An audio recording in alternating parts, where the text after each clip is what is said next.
बिस्मिल्लाहिर्रहमानिर्रहीम, अस्सलाम वालेकुम। प्रोग्राम है न्यूज़ सेशन और मैं हूं इस प्रोग्राम की मेज़बान सिद्रा मुनीर। नाज़रीन, पाकिस्तान की सबसे बड़ी खबर आजकल है जी मौसम और बारिशें जो कि हर तरफ जलथल लेक कर रही हैं। उधर लाहौर में ये दावे किए जा रहे हैं कि हमने बहुत डेवलपमेंट काम किए हैं, हमने सीवरेज का पूरा नया सिस्टम बिछा दिया है, लेकिन उसके बावजूद हर तरफ पानी ही पानी। हाँ, कुछ बड़ी शाहराएँ हैं जहाँ पर वासा के कैंप्स भी मौजूद है, वहाँ पर जो पानी है उसका बर वक्त निकासी का सिस्टम मौजूद है। लेकिन जैसे आप निकल जाते हैं अंदरून लाहौर की तरफ चले जाएँ, आप बागबानपुरा चले जाएँ, आप चाइना स्कीम चली जाइए, आप मतलब थोड़ा सा आउटर निकलते हो, गली मोहल्लों में आबादियों में निकलते हैं, यकीन जानिए वो जो ऊंची सड़कों का पानी है वो सारे का सारा वहाँ पर पहुँच गया है। और वहाँ पर ग्रीन बेल्ट्स क्या, ग्राउंड्स क्या, गली मोहल्ले क्या, सब कुछ लेवल हो गया और ऐसा लग रहा है कि पूरी की पूरी नदियाँ बन गई हैं।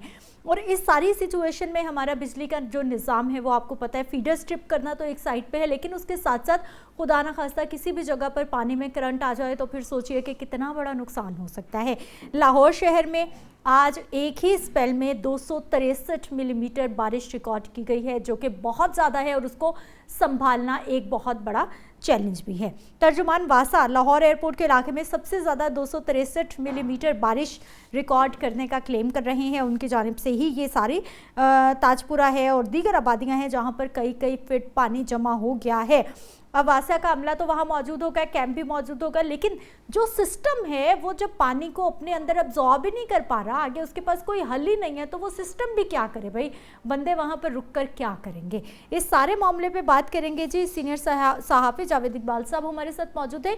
आज मानसून की पहली ये बड़ी बारिश थी जिससे आप कह सकती हैं, आपने शुरू में कहा कि लाहौर डूबेगा। जब बाज़ इलाकों में 263 mm बारिश हुई, यानी कि 263 mm बारिश हुई है, मिलीलीटर बारिश हुई है, तो लाहौर तो डूबेगा। जब एक घंटे में ये बारिश इतनी, अगर तो ये थोड़ी थोड़ी बारिश हो कि वक्फे से हो, फिर साथ साथ सिस्टम आपका मौजूद है, वो साथ साथ पानी निकल जाता है। लेकिन जो ही ये रात 1:30 बजे ये बारिश शुरू हुई तो मैंने खुद देखा कि वासा की पूरी एडमिनिस्ट्रेशन जो थी, एमडी चौरी गफरान गुज्जर और सेक्रेटरी हाउसिंग नूरुल अमीन मेंगल, डीएमडी चौरी लतीफ़, और पूरा उनका सिस्टम जो था वो लाहौर में मौजूद था। जो चोकिंग पॉइंट हैं, जो ख़तरनाक 3 पॉइंट्स हैं, जो कदीमी पॉइंट्स हैं, उनमें से बड़ी हद तक कम हो चुके हैं, पानी निकल जाता है। लेकिन इस वक्त भी 40 से ज़ायद पॉइंट लाहौर में ऐसे हैं जहां पानी मौजूद है। अभी जब मैंने आपको बता रहा था कि अजमत महमूद के वालिद साहब का जनाजा पढ़ के आ रहे थे, तो डिफेंस सबसे महंगा तरीन इलाका है DHA 1 इस वक्त तक भी पानी में डूबा हुआ है। गलियों में 1.5 फुट और फुट पानी जमा है और लोगों के घरों में पानी दाखिल हो चुका है। DHA की बात कर रहा हूँ। तो लाहौर को तो आप छोड़ दें, लाहौर एक पसमानदा तरीन बाज़ इलाके भी मौजूद हैं, लेकिन बड़ी हद तक मैंने परसों भी आपके साथ प्रोग्राम किया था कि 200 अरब का लाहौर डेवलपमेंट प्रोग्राम तो पैकेज था, उसके तहत भी काम हुआ, बहुत सारा काम हुआ, लेकिन बहुत सारा बाकी है। अभी आपने निशानदेही की मैडम सिद्रा के जो सिस्टम है ये नकारा है या आबादी के तनासब से नहीं है। देखें, ये सिस्टम जो था सीवरेज का ये बहुत पुराना है और जिस वक्त ये सिस्टम डेवलप हुआ था उस वक्त जो थी ये आबादी से थोड़ा नीचे था। अब आबादी ऊपर आ गई है, ये नीचे चला गया, पानी निकलता नहीं है। सर, मैं आपकी बात के साथ बिल्कुल अग्री करेंगे, लेकिन हम लोग मुसलसल सुनते हैं कि हम साथ साथ प्लान कर रहे हैं।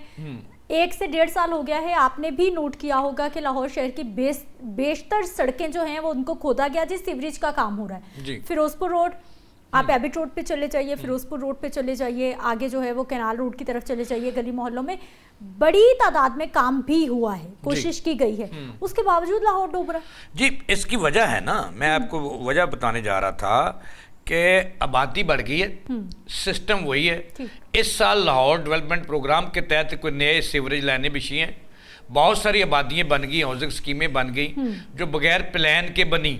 और बहुत सारे यहाँ पे जो रहायशी एरियाज थे वो कमर्शियल हो गए। एक घर था, एक घर को खरीदा, अंदरून शहर की मैं बात कर लें, एक घर को खरीदा, उसमें प्लाजा बुलंद दोबाला 10 मंजिला, 20 मंजिला, 15 मंजिला कमर्शियल प्लाजा बन गया। तो सीवरेज का पानी तो बढ़ा, वाटर सप्लाई का इस्तेमाल भी बढ़ा। तो इस तरह किसी ने इसको बेहंगम जो बढ़ रही थी आबादी और हाउसिंग स्कीमें और कमर्शियल प्लाजे, इसको किसी ने प्लान नहीं किया, इसके मुताबिक सीवरेज लाइनें नहीं बिछाई। वो पुराना सीवरेज है, उस सीवरेज की मेहरबानी है कि वो आपका इतनी बारिश, देखिए बारिश होगी, मॉनसून में बारिश होगी, ये पहला जो है बारिश है, इसके बाद फिर आएगी, लाहौर डूबेगा। लेकिन सवाल ये है कि अगर डूबता है तो पानी निकल जाना चाहिए। अब लाहौर कनाल पूरी डूबी हुई है, जो अंडर पासेस थे ये पूरे डूब गए और वक्त के साथ साथ ये क्लियर भी हुआ। अच्छा फारूक, ये भी बताया जा रहा है जी ताजपुरा में घरों में पानी दाखिल हो गया है, और जलो पार्क है, मेडिकल स्कीम है, ताजपुरा स्कीम है और दीगर आबादियां हैं जहां पर कई फीट तक पानी जमा है अभी भी, और कई रोज तक इसने इसी तरह से मुसीबत डाले रखनी है, लोगों को बीमार करना है इस पानी में। जी, इस दफा जो सबसे ज्यादा पानी दाखिल हुआ है वो ये आपकी बात सच है, जल्लो मोड़ जिसको कहते हैं, बाटापुर, वहां पानी दाखिल हुआ है, लोगों के घरों में 2-2 फुट पानी दाखिल हुआ। हालांकि वहां पे न्यू सीवरेज लाइन बिछी है, अब कताइयाँ हैं, उसको आइंदा सिस्टम से पहले इन्हें दुरुस्त करना होगा, अदरवाइज लाहौर तो डूबेगा। जब सिस्टम ही आपके पास मौजूद नहीं होगा पानी निकालने का, तो जितने, अब देखें अगर तो वक्फे से बारिश हो, वो आस्ता आस्ता पानी निकलता जाता है। अच्छा, एकदम से बारिश हो तो वो पानी, ये तो गरीब आबादियां हैं जिनकी हम बात करते हैं, कान्हा है, शादीपुरा है, मुगलपुरा है, ये सारी तो गरीब आबादियां हैं ना, जो कि साल से डूबती आ रही हैं। अब तो बेचारे उनका भी माइंडसेट बन गया है कि भाई बारिश आई तो हमने डूबना ही डूबना, हमने सारी रात जो है वो घर में बाल्टियों से, डब्बों से हमने पानी निकालना है, उसके बावजूद जो है वो घर का फर्नीचर, हर चीज तबाह होनी है। लेकिन सर डीएचए का रुख करें अगर, तो डीएचए भी डूब रहा है, डीएचए को किसने बचाना है? क्या वो डीएचए अथॉरिटी की जिम्मेदारी है? क्योंकि वहां तो अमीर तरीन लोग रहते हैं, अच्छा सवाल है। घर है वहां पर, या उसे एलडीए ने, वासा ने बचाना है? जी, वासा और एलडीए का वहां पे कोई कंसर्न नहीं है। अच्छा, वहां पे डीएचए की अपनी सिस्टम है, अपनी आबादी है, अपनी एडमिनिस्ट्रेशन है, या फिर कंटोनमेंट बोर्ड है। ठीक है। मैंने जो आज शाम को हालत वहां पे देखी है, तो मैं अपने पसमानदा लाहौर को भूल गया हूँ। मैं शादीपुरा, मुगलपुरा, ताजपुरा, गाजियाबाद, लालपुल और कान्हा को भूल गया हूं कि वहां जितना मैंने डीएचए में आज पानी देखा पहली दफा, कि डीएचए में करोड़ों रुपए के लोगों के घर हैं, बिल्कुल हैं, और पानी उनके अंदर 1-1 फुट पानी गिरा है, और बाज गलियों में मैंने देखा 2-2 फुट। अब भी बारिश सुबह 8 बजे की थम चुकी है, और आज भी डीएचए डूबा हुआ है। ये भी एक क्वेश्चन मार्क है बहुत बड़ा डीएचए एडमिनिस्ट्रेशन पर और कंटोनमेंट बोर्ड वाल्टन पर और कैंट पर, कि जो अरबों रुपए सालाना वो लगाते हैं, इसके बावजूद उनका पानी नहीं निकलता। अच्छा जावेद साहब, आपने बिल्कुल ठीक बात की है कि ये बहुत बड़ा क्वेश्चन मार्क है कि महंगे तरीन घर, और हम जिन्हें अमीर तरीन लोग समझते हैं वो वहां पर रहते हैं, लेकिन साथ ही सिस्टम तो वासा के साथ ही कनेक्ट होगा ना, जो मेन सीवरेज लाइन है, जो मेन सिस्टम है, कनेक्शन तो उसी के साथ होगा। जी देखिए, उसमें 2 नाले हैं बड़े, एक तो रोही नाले में डीएचए पानी फेंकता है अपना, ठीक है, और दूसरा अगर मैं डीएचए 1 की बात करूं तो वो कान्हा की तरफ, कैंची की तरफ पहले ही वो कमजोर से छोटे छोटे नाले हैं, उसमें पानी फेंकता है वो। लेकिन उनके पास जो सीवरेज का निज़ाम है ये वासा से भी बदतर है, और वो समाल छोटे छोटे 4-4, 6-6 इंच के उन्होंने पाइप डाले हुए हैं। हालांकि वहाँ पे हुज जो ट्रंक सीवरेज की जरूरत है, जो अभी तक वो उसकी तरफ नहीं गए, लेकिन लाहौर उसकी तरफ आ गया है, वासा उसकी तरफ आ गया है कि ट्रंक सीवरेज। आप देखें जो लानस रोड है ये डूब जाता था मैडम, कलमा चौक डूब जाता था, और जीपीओ चौक डूब जाता, अंडरग्राउंड वाटर टैंक्स भी बनाए ना अंडरग्राउंड, जो ये इन्होंने बड़ा अच्छा काम किया है कि कोई 11 के करीब लाहौर में अंडरग्राउंड जो इन्होंने जखीरे बनाए हैं पानी जमा करने के, और वहाँ फिर वो काम आता है, और वहाँ से वो पानी जब है, ये वासा के जो गाड़ियाँ हैं, ये बारिशी पानी जब सड़कों पर जाता है तो लंबे लंबे पाइप लगाकर उसमें ये उसको, पहले तो सिस्टम अंडरग्राउंड कनेक्ट किया हुआ है, लेकिन जहाँ पे पानी नहीं निकलता वो लंबे पाइप लगाकर उन टैंकर्स में पानी डाल देते हैं जो अंडरग्राउंड है, तो वहाँ फिर पानी ये जखीरा हो जाता है। और फिर इससे भी बड़ी मदद मिली है वासा को कि पानी जो था इन इलाकों में, जैसे मैंने आपको बताया, वो बर वक्त उन्हें जखीरा कर लेते हैं और सड़कों पर पानी कम नजर आता है। अच्छा, अब मुझे एक और बात बताइए जी, फारूक अस्पताल के करीब सर्विस रोड है, उसके करीब जो है तकरीबन 10 मरबा फीट गहरा गड़ा पड़ गया है। 2 रोज पहले जो है वो 3 रोज पहले फिरोजपुर रोड पे एक जगह पे गड़ा पड़ता है। परसों की बात है कि ख़याबान फिरदौसी जौहर टाउन मेन बुलेवार्ड 2 जगह पर, हालांकि वो वाला रोड है जहां पर साल से मेरा ख्याल है कोई 10-12 गड़े तो पड़ ही चुके हैं ना, जब तक मैं आप पूरा खोदा उसको और वो तकरीबन 1-1.5 साल उस पर प्रॉपर काम हुआ है सीवरेज का। अब अल्लाह अल्लाह करके उसकी सड़क बनी है, ठीक है, और अभी ये पहली बारिश हुई है, अभी महीना हुआ है सड़क बने ना, बड़ी अजियत काटी है वहाँ और 2 घड़े फिर पड़ गए हैं। देखें ये बड़ी नाहली है एलडीए की, ये एलडीए का कंट्रोल्ड एरिया है, वहाँ पे वासा का तो तल्लक नहीं है, एलडीए का कंट्रोल्ड एरिया है जो लग थलग है।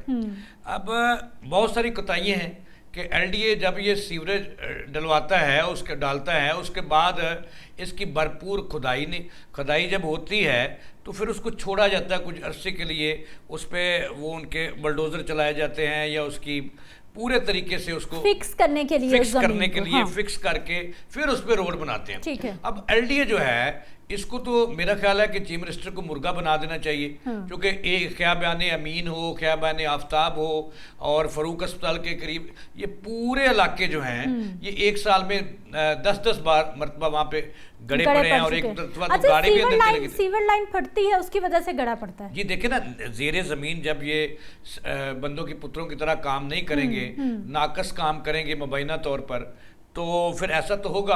अब इसका चीफ मिनिस्टर पंजाब को नोटिस लेना चाहिए और जो एलडीए की पूरी टीम है उसको मुर्गा बनाना चाहिए और पूछना चाहिए कि ऐसा क्यों है भाई, जब अरबों रुपए आप लगाते हो गवर्नमेंट के खून पसीने अवाम का जो टैक्स है। जावेद साहब आज आप उदास तो हैं ही, जो आपने शुरू में मामला बताया, लेकिन आज कुछ आप ना मुझे डरे डरे भी लग रहे हैं। मुबैना तौर पे गड़े क्या होते हैं, गड़े पड़े हैं भाई वहाँ पे, आप मुबैना तौर पे बात नहीं की। मैंने कहा ये एलडीए की जो कोताहियां हैं, जो अपने डरे बोल रहे हैं आज अपने वो देखें, वो अपने ठेकेदार को नहीं पकड़ते। एलडीए से फोन तो नहीं आया जो मुझे तो पता नहीं एलडीए का दफ्तर कहाँ है। अच्छा, तो मसला ये है कि दाल में कुछ काला है। मैंने ये कहा कि चीफ मिनिस्टर साहबा को इसका नोटिस लेना चाहिए। 1 दफा माफी है, दूसरी दफा माफी है, ठीक है, तीसरी दफा 3 दफा गलती की माफी होती है, माफी कर दी, लेकिन वो तो साल में 12 मरतबा हुआ। मैं इसीलिए कहता हूँ कि डीजी एलडीए को मुर्गा बनाए चीफ मिनिस्टर। नहीं, अल्फाज का चुनाव जरा ध्यान से, वो आपको मुर्गा बना देंगे, ये मेरे उस्ताद मोहतरम दुनिया न्यूज पे मुजीबुर रहमान शामी साहब ने भी एक दफा कोई प्रोग्राम था तो उन्होंने जो वीसी थे यूएचएस के, तो राठौर साहब, उनसे भी बड़ी स्टूडेंट्स के लिए ब्लंडर हुए थे। तो मैं तो समझता हूँ कि शामी साहब इस वक्त बड़े जो हैं सहाफ़ियों में उनका शुमार होता है, जिनसे मैं वहाँ से रोशनी लेता हूँ। तो उन्होंने एक दफ़ा कहा था ये कि उनको मुर्गा बनाना चाहिए। अगर मेरे उस्ताद ने ये अल्फाज बोले तो मैं भी कह सकता हूँ। देखिए, एक तरफ आप कह रही हैं मैडम, एक जगह पर ये बड़े अच्छे अल्फाज हैं, ये सोबर अल्फाज है, मतलब एक ऑफिसर अच्छा अल्फाज नहीं है। एक सड़क जो है वो 10 दफा बैठ गई, गड़े पड़ गए, अवाम को परेशानी हुई और जो अवाम के खून पसीने का टैक्स था वो वहां पे लगा, अवाम जाए जहन्नम में। और वो ऑफिसर जो हैं, जो चीफ इंजीनियर वासा साहब, इसरार सईद साहब, जिनको नैब ले गई और फिर वो उनको चीफ इंजीनियर लगा दिया, उसको क्यों नहीं पूछा जाता कि वो 20 सालों से एलडीए का चीफ इंजीनियर बैठा हुआ है, सड़कें उसके इलाके में जो डेवलपमेंट है वो बैठ रही हैं और तबाही हो रही है, गड़े पड़ रहे हैं। आप डीजी एलडीए को कह रहे हैं, वो सरबराह है ना भाई। वो तो हर 2 साल 1 साल बाद बदलते हैं। 2 चीफ इंजीनियर हैं, 3 बल्कि, एक टीपा के जो इंजीनियरिंग करते हैं, फिर इसरार सईद हैं जिनको नैब लगी थी आज चीमा के साथ, फिर वापस आए और फिर चीफ इंजीनियर लग गए, फिर वही काम। तो ये सड़कें बैठना उनकी जिम्मेदारी है। चीफ मिनिस्टर ने हर मोड़ पर जाके एक सिपाही तो नहीं खड़ा करना, उनकी जिम्मेदारी है ना। उनको पूछे, उनको क्यों नहीं पूछते, कोशिश कर सकते हैं बैठ के। आज इन्होंने मान लिया है कि भाई वो हर कोने में जाकर जो है वो चीजें नहीं देख सकती, वो इनको देख सकती हैं कि भाई काम करो जी।